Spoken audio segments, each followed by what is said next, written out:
One of the things that I'm very lucky about is that I'm not a Rav. I don't paskin shaylos. It's not my field. I'm not qualified to paskin shaylos. But being a Rav has two great liabilities. The first liability of being a Rav is the achrayus, responsibility. A Rav makes a mistake and he can bring about in people's lives terribly bad things from a religious perspective, and in some cases even from a practical perspective, from a real life perspective. But the second reason I'm happy I'm not a Rav is because Rabbanim think in very technical terms. When they study Torah, when they study Gemara, when they study Psukim, they always think about, how does it play out practically? I'm involved in a conversation with a Jew for several years. It's an ongoing argument, back and forth. We keep making the same arguments. We're going around and around in a circle. Because he keeps proving to me that he's right for this reason, and I keep proving to him that that's not a proof. I didn't say he's wrong, that's not a proof. Why?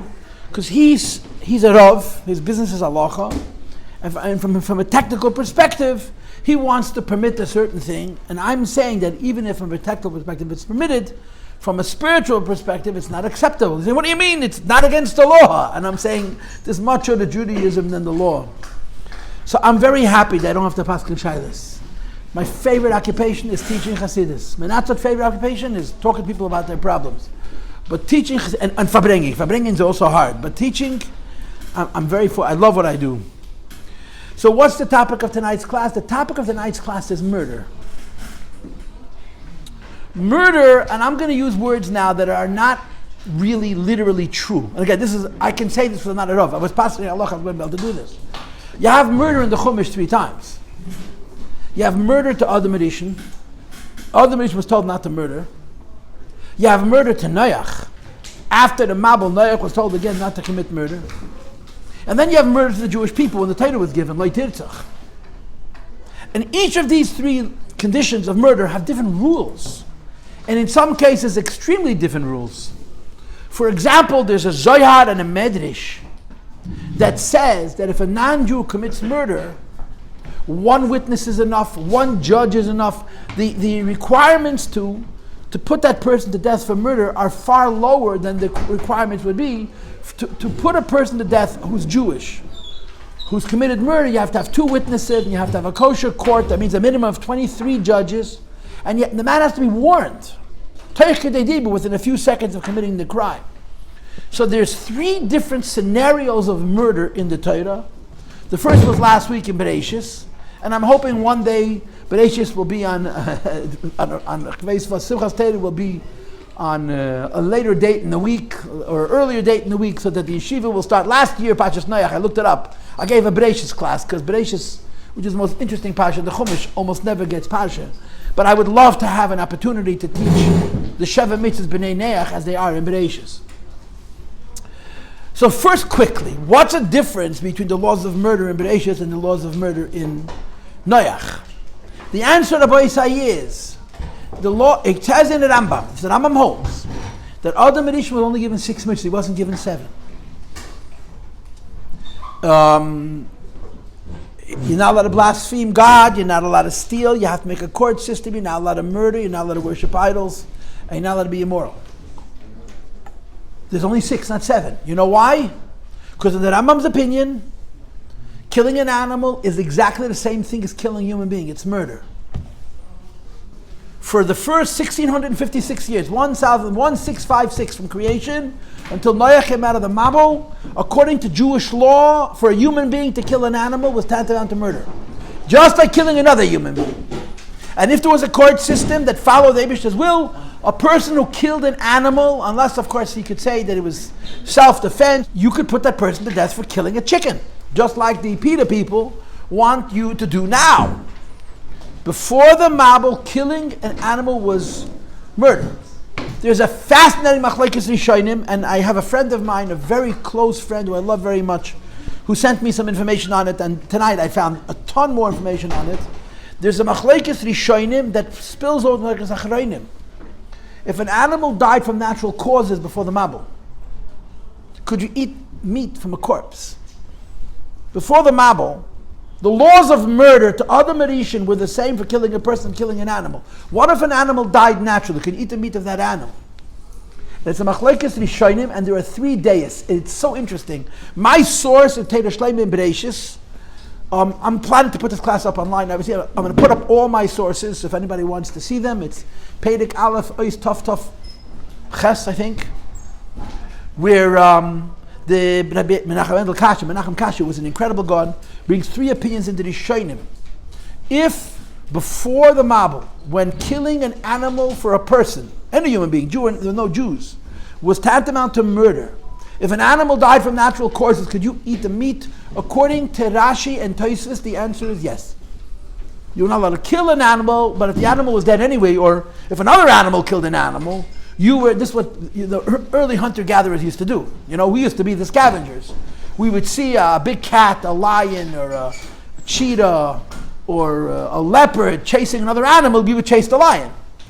And the lion would kill the animal, and then we'd scare the lion off and eat its meat, just like the lion now does to the hyena now does to a lesser killer. That's how people lived, because they didn't have the technology to kill. But they had the technology to frighten off a lion or a leopard that eats in solitude by himself. So Rashi and Tosfos hold if an animal is dead, you can eat its meat before the Mabul. The Rambam holds that before the Mabul, meat was osur. Period. Not only was it not allowed for Bnei Noach, we're talking about Goyim, we're talking about Bnei Adam, they were not yet Bnei Noach, Noach wasn't born yet. Not only are Goyim not allowed to kill, they're not allowed to eat the dead remains of an animal. That's what the Shitas HaRambam is. Then there's a third Shita, which the Menachem Kasher loves. You see him reveling in it. The third Shita is, that the Rishonim, he brings the Rameh, one of the famous Rishonim, who uses the expression that basar loy hutar lebnei Noach. Meat was not allowed for Goyim. It doesn't say meat was prohibited to Goyim. He says meat was not allowed for Goyim. Now exactly what difference does it make if you say you're not allowed to eat meat, or if you say I'm not letting you eating meat, is a very profound difference. It's a very profound difference. Just like we have in our Shulchan Aruch, Alter Rebbe brings it in the beginning of Seder Bechsanenin. If you eat food and you don't make a bracha, you're a thief. Because everything belongs to God, and before you take something that belongs to God, you need His permission. When you make a bracha, you get His permission, and without the bracha, it's considered gneva.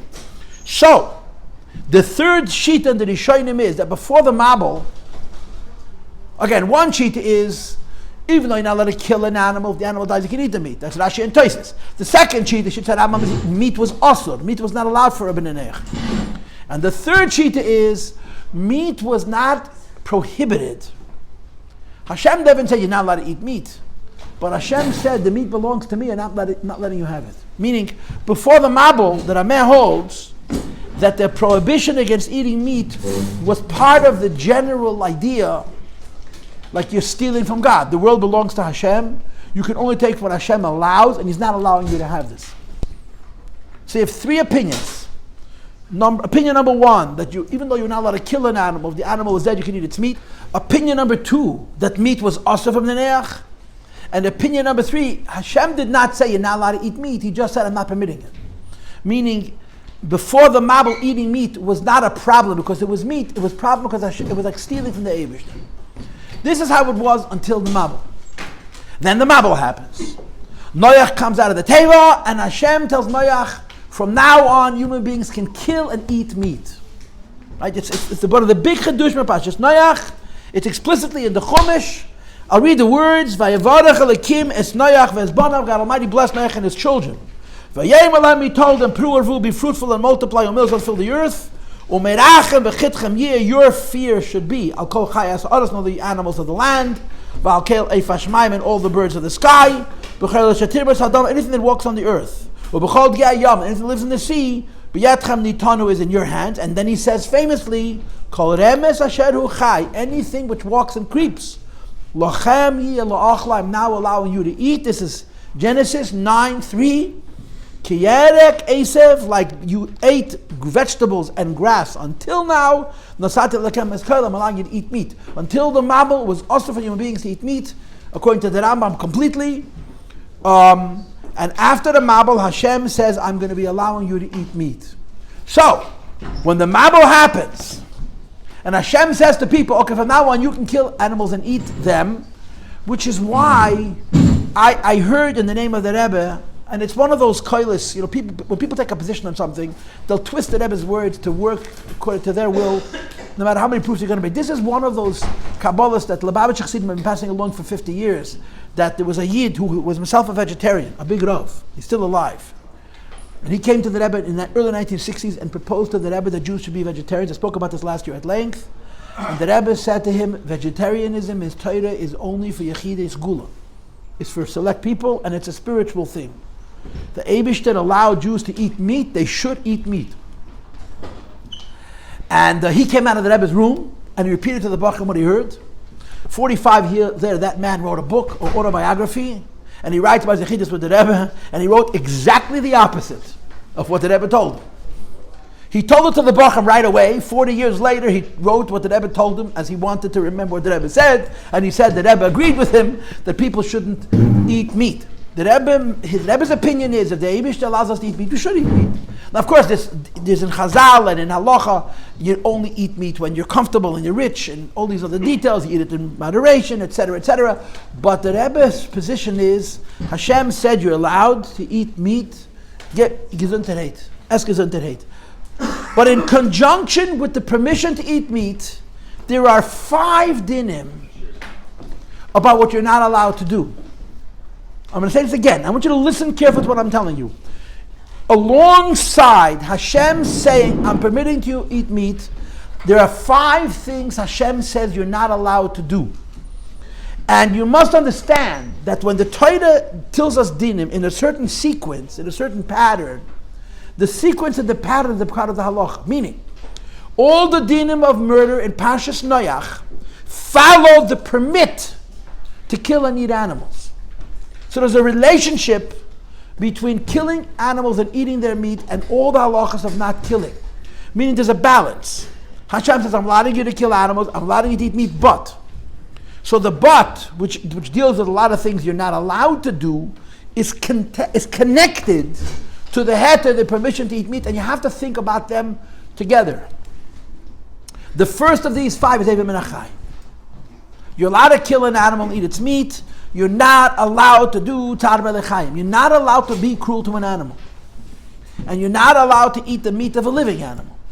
And you're not even allowed to eat the meat of a living animal if you didn't do anything. If an animal lost a limb for some reason, if the animal is alive, its meat is today forever, even after that animal dies. And there's another halacha, which is very practical, that people do not know, and that is dam min achai. Jews and non-Jews. This Parshas Noach is not the Jews, it's the humankind. Goyim are not allowed to eat the meat of a living animal, and Goyim are not allowed to eat blood that was extracted from an animal who was still alive. If an animal bled, for whatever reason, either by design or by mistake, there are cultures, there are African cultures today, and I remember their names, but they're nomadic herders. They live with animals. They move from place to place. There should be enough fodder, enough foliage for their animals to eat. They don't kill animals and eat the meat. They can't afford it. They eat a mixture of milk and blood. This is their diet. It's a very, very high protein diet. So they have a way. They take an animal, a sheep or a goat. They make a hole in its neck. They extract a certain amount of blood, and then they wrap it so the animal shouldn't die. And they take turns bleeding the different animals. They eat a diet of 50% milk and 50% blood. It's against the Sheva Mitzvahs B'nei. A goy is not allowed to eat blood from a living animal. In other words, not that you can suck it out of the animal. If the blood was extracted from the animal's alive, that blood is treif for a ben noach, for a goy. So, on the one hand, the Eibishter says, I permit you to kill animals and eat meat, and at the same time, the Eibishter says, the spirit of it is, you're not allowed to be cruel to animals. Tzar b'lechayim is a terrible aveda. Tzar b'lechayim is an aveda that applies to goyim as well. And the technical component of tzar b'lechayim is evim min achai and dam min achai. Rashi brings both of them. You're not allowed to eat a limb from a living animal, even if it's disconnected from that animal, and you're not allowed to eat blood from a living animal. And there are real life examples for both of these things. For example, I mean, the truth of the matter is, I'm thinking about this, I don't know how true this is. The way people eat lobster, shellfish, is they boil them alive. And there are people who study, how do you know how a shellfish screams when it hurts? It's a crustacean. He doesn't even have a brain. There are experts who will tell you that you can hear these shellfish as they're boiling, as they're cooking, making sounds that show pain. So in the secular world, if you're causing pain, it's not good. I once read a study that they proved that certain fish, when you hook them, you hurt them. They experience pain, and they wanted outlaw fishing on that basis. Because the PETA people are just so worried about the animal's pain. But if you cook a lobster and you eat it, that's l'cha'oira even min achai. Unless you're going to say, you cooked it and killed it in the same breath, but you cooked the animal alive. There are examples where they cut off certain parts of an animal as part of a design. There's certain farming techniques which involve removing certain parts of animals. I know a man who used to practice Sheva Mitzvot Nenech, a guy, he's now deceased. His name was Wendell Jones. He was in my house. And he told me that he used to go where they would have this practice where they would remove certain parts from animals, and then they would have a feast and they would eat it. He said, it's not allowed. It's not allowed for a guy. It's Eva Min Achai. It's Eva Min Achai.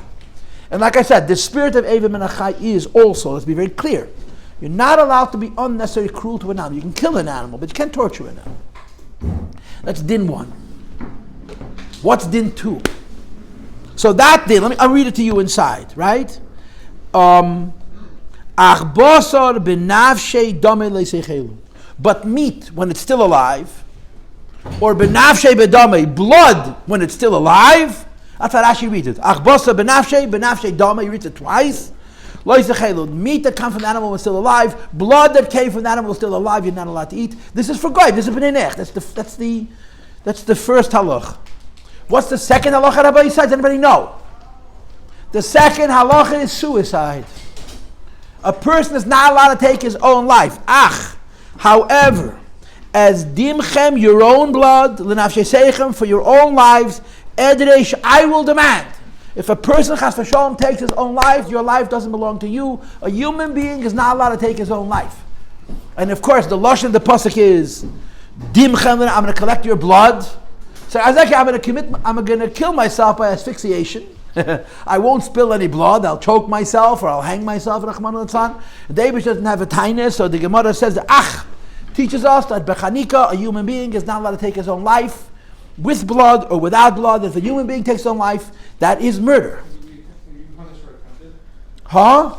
Okay, das fregen herauf. Schau so selch, was the fregen herauf. Okay? But a human being has to know that the Eibishter said, in the same breath, where he says, I'm permitting you to kill animals. In other words, the Eibishter is showing us balance. Killing an animal is killing. And I'm allowing this. But I'm not allowing this, and I'm not allowing this, and I'm not allowing this, and I'm not allowing this, and I'm not allowing this. There are 5 points in Rashi. All of this is Rashi. A person is not allowed to take his own life. Somebody Shoinim hold, some of them Midrashim bring, that a person is not allowed to do any damage to himself. A person can't waste his money. A person can't cut himself. A person is not allowed to hurt himself. And then it doesn't machlekes whether there's a issur against this.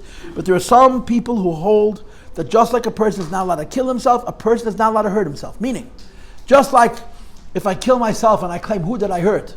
The answer is, you don't belong to you. So if I throw my money down a sewer and say, oh no, I can't, it's my money, the money doesn't belong to you. Abisha gave it to you. You have to hand it. Just like if I take your money, I'm a ganef. If I take my money and I waste it, I'm a ganef. Just like if I hurt you, I break your arm, or I scratch you, cut you, I'm a violent criminal. When I do that to myself, I'm a violent criminal. There are those Rishonim who hold that that's also awesome. And some of them even connect it to a lesser degree to suicide. But there's another thing. And this other thing, Rabbi said, listen, this requires some thought. This is also connected to suicide. And I'm going to read a pasuk. For those who are following me inside, it's Genesis chapter 9, verse 5. Bereshis kapitel tes, pasuk ches. However, as dimchem, your blood, then afshesechem, when you're alive, edresh, I'm going to demand of you, if you committed suicide by spilling blood or by not spilling blood. But then it says, miyad kol chaya edreshenu. If an animal kills a human being, I'm going to hold that animal accountable. Even though we're allowed to kill animals, animals are not allowed to kill us. And if an animal kills a human being, I don't know exactly what kind of court of law they have for animals, but the Eibishter is going to hold the animal responsible. And Rashi says something very interesting. And in my opinion, what Rashi says explains how when an animal kills a human being, that's connected to suicide. What does Rashi say? When the Eibishter created the world, animals were afraid of people, naturally.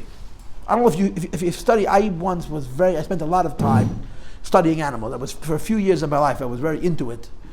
When an animal, a lion or a leopard or a tiger, big cats, see human beings, they run away. There are very, very few animals that by nature would attack a human being. For sure a polar bear, and very likely a grizzly bear, the brown bear. A black bear would run away. It's not because they're afraid of you, not because you can hurt them.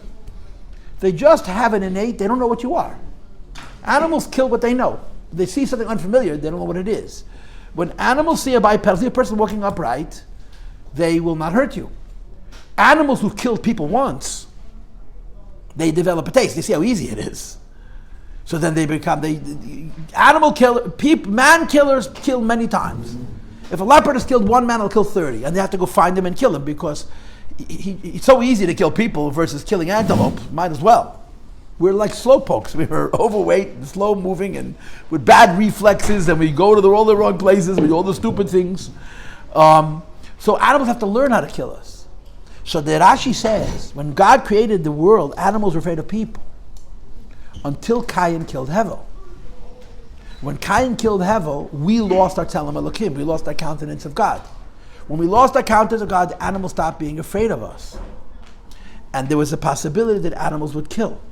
So Rashi is saying, that Hashem is saying, the generation of the flood sinned, and they became fair game for wild animals to kill them and eat them. Therefore Hashem is saying,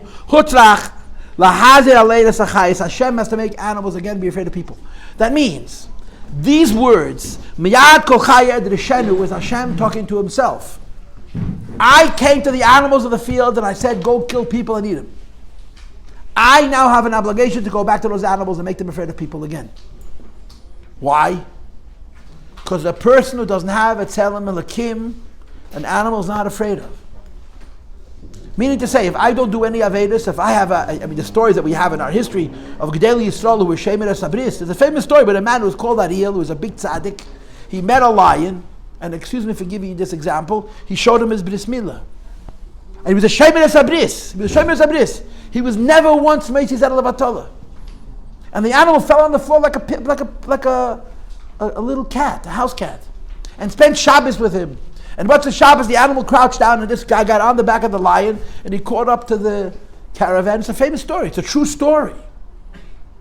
A person who, it says in Tanya from the Chazal, from the Psukim, Daniel was thrown into a pen full of hungry lions. And they wouldn't touch him because Daniel was a Shemer Sabris. He was the highest Madreg. It doesn't swim the three Madreg. We all Shemer Sabris. Bris Milah is Shemer Sabris. But the three Madreg is the Shemer Sabris. People who are Shemer Sabris in the highest level, an animal sees God. He could be starving. He will not touch you. But if people do Avedas Achman al-Litzlan, so the animals look at us and they don't see Tzelem Elokim, they see an animal.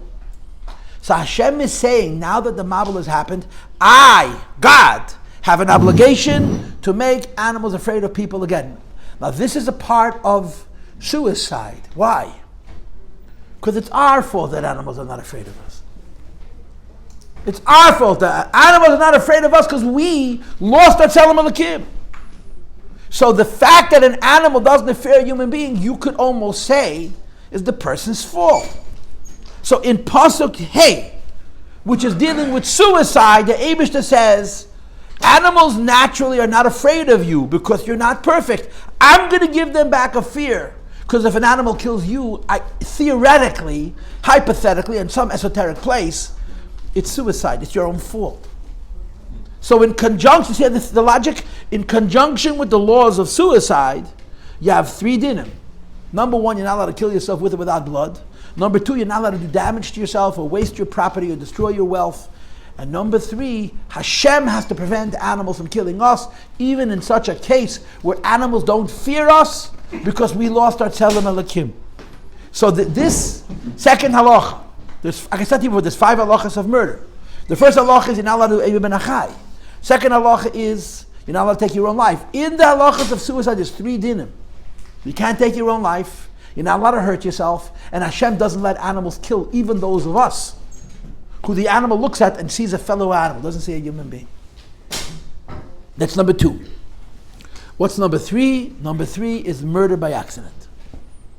When a person kills another person by accident, the end of Pasuk Hey, it's chapter 9, the end of verse 9, chapter 9, the end of verse 5.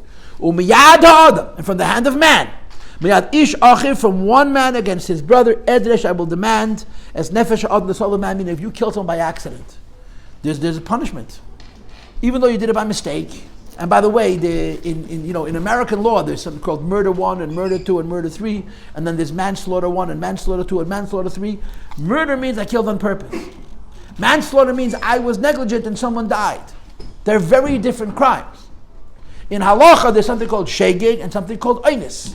Somebody killed another person by accident, there's no liability.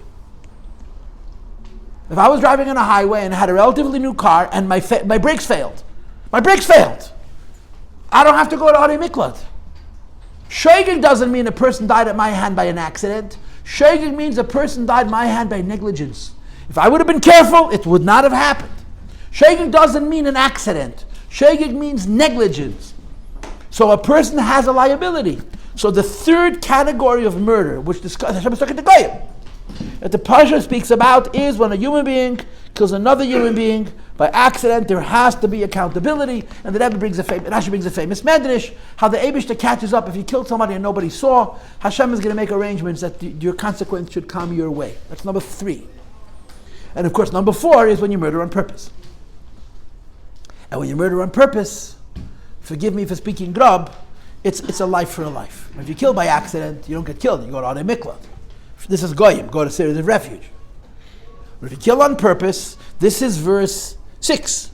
Shayfer dam ha'adam, he who spills the blood of man, ba'adam, with that man, dama yishafech, his blood shall be spilled. Meaning, if I killed a person with intent, I don't want to say I.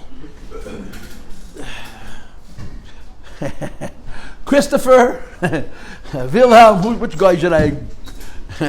Johans killed another person on purpose, he has to be put to death. This is a law that the Eibishter gave Goyim.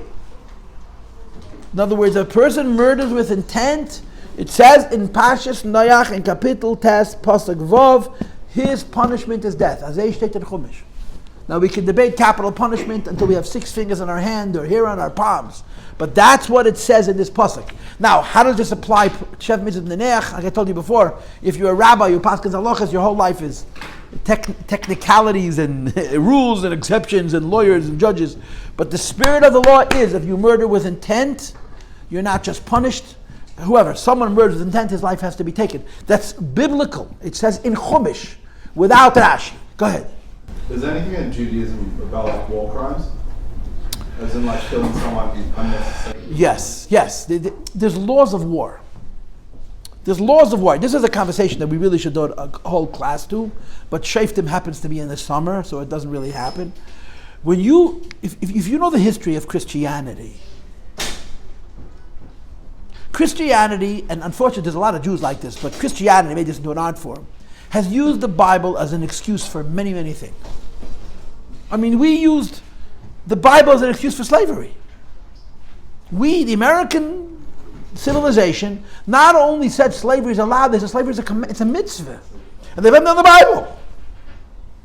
They twisted the Bible to serve their purposes. There are a series of laws of war in the Bible, but you can read them 2 ways. One is the Bible permits you to do this, and permits you to do this, and permits you to do this. Or the Bible is saying, even if you're doing this, these are the limits, these are the limits, these are the limits. And the history of Europe, which is the history of Christianity, which is the bloodiest continent on earth by miles.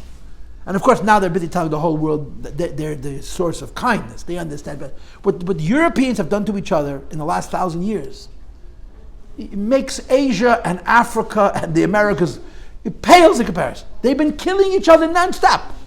Non-stop. And now they're telling the whole world how to be moral. It's just interesting. But they use the Bible and the biblical laws of war not as controls, but as hetadim. It says in the Bible, I could do this and this. It says in the Bible, do this. The Torah's laws of war, which, like I said, is really a class unto itself, are there not to advocate war, but to control war. But you have to learn them correctly. The Christians didn't have the Gemara, they had only the Bible. If you have Torah Shebeksav without Torah Shebal Peh, you can twist the Bible to be saying, I can starve people out, I can smoke people out, I can poison waters. A lot of the things that they did, which would be today war crimes, Bible. So there's a whole class, but unfortunately, if we have yeshiva in the summer, this is a lot of work. To prepare a class like this takes a lot of time and work. But I'd love to have an opportunity to do the research and give that class, but it's not for tonight.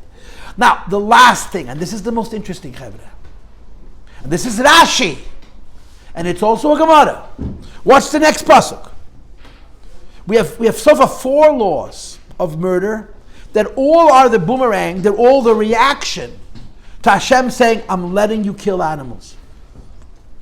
When Hashem came to mankind, who until this point, for 1,656 years, Hashem said to a human being, you kill a goat or a sheep or a cow or a lion or a giraffe, you've killed the equivalent of another human being and you can be held accountable. When Hashem says, I'm allowing you to murder, kill animals and eat their meat, I want you to know there's 4 things I'm not letting you do. The first is you're not allowed to eat the limb or the blood of a living animal, you're not allowed to torture animals. Tzar l'chaim is not allowed. Number 2, you're not allowed to take your own life. Number 3, you're not allowed to kill by mistake or arrange at somebody else to kill on your behalf. One of the dinim of shegig is arranging somebody else to kill for you.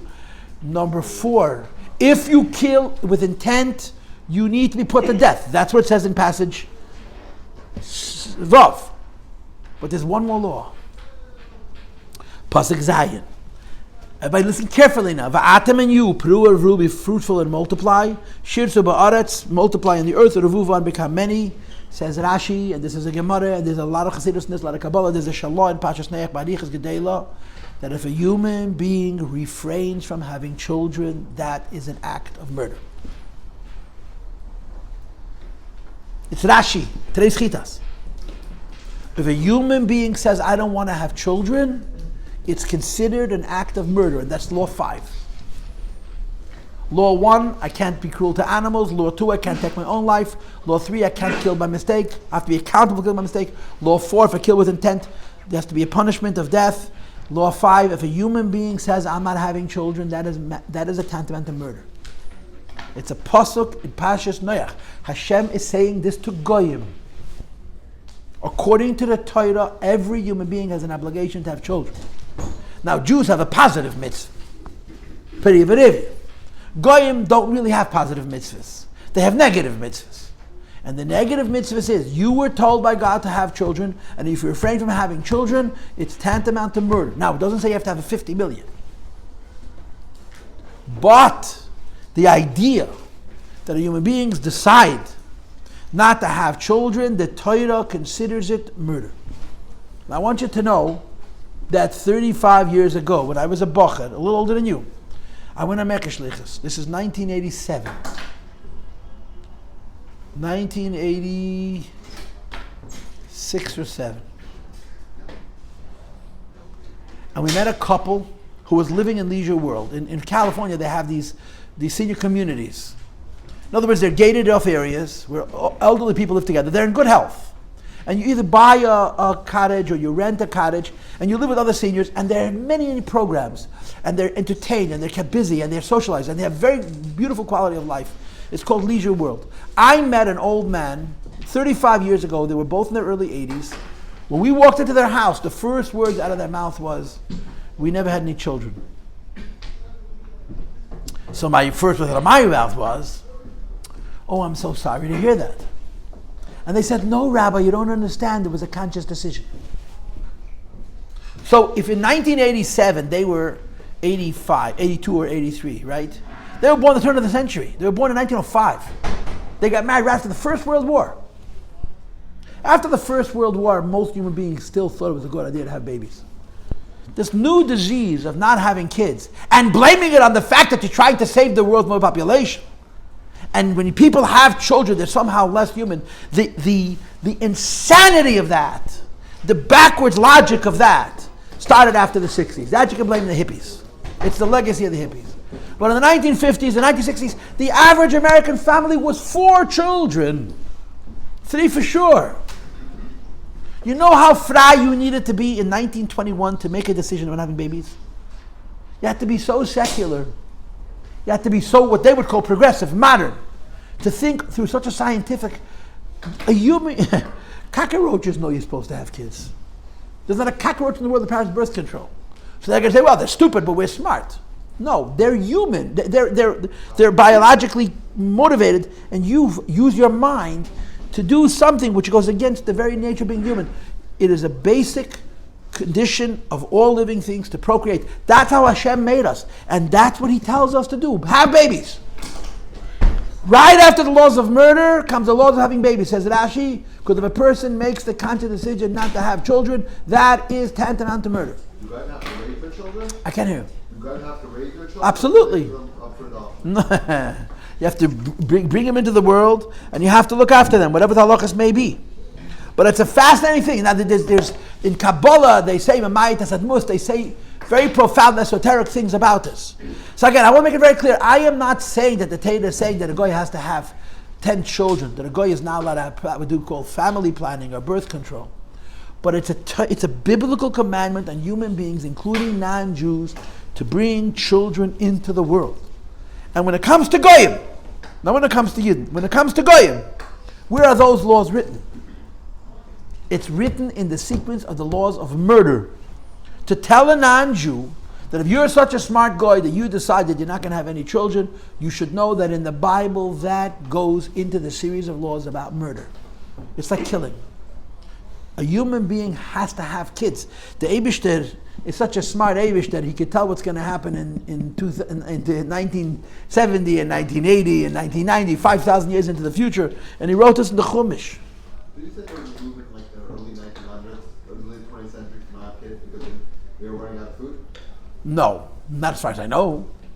It started after in this. Beginning of the century, it was a call from all scientists around the world. Oh, really? Yeah. Okay, so they were following that lead. This is news to me. But that was about saving the planet. Pardon me? That was about saving the planet. They were reaching 1 billion people. Yeah, but now it's also about saving the planet. We're reaching 7 or 8 billion people.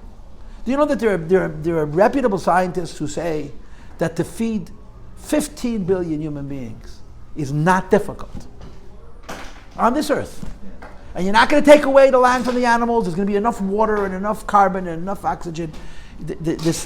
If the Eibishter gave people a mitzvah to have babies, he knows what he's doing. The earth can tolerate as many babies as we can create. One of the most amazing things that I ever came across from the Rebbe is in Telushkin's book, Joe Telushkin, that in Israel they have a problem. The Israelis are modern, right? What does modern mean? They're not having babies, or they're having 1 or 2. The only Jews in Israel having lots of babies are the ones that they don't like, the Haredim, and the Arabs. So by attrition, the Arabs are going to take over the country. We're not talking about the Arabs in the West Bank and Gaza. We're talking about Israeli Arabs. Babies. They're competing. So there was a suggestion made by the Israeli government to stop funding Arab births. And the idea was brought to the Rebbe. And the Rebbe wrote a note or a letter, I don't know which. I don't think they've said it publicly, that you're not allowed to stop funding Arab births because it's a mitzvah in Torah for Arabs to have babies.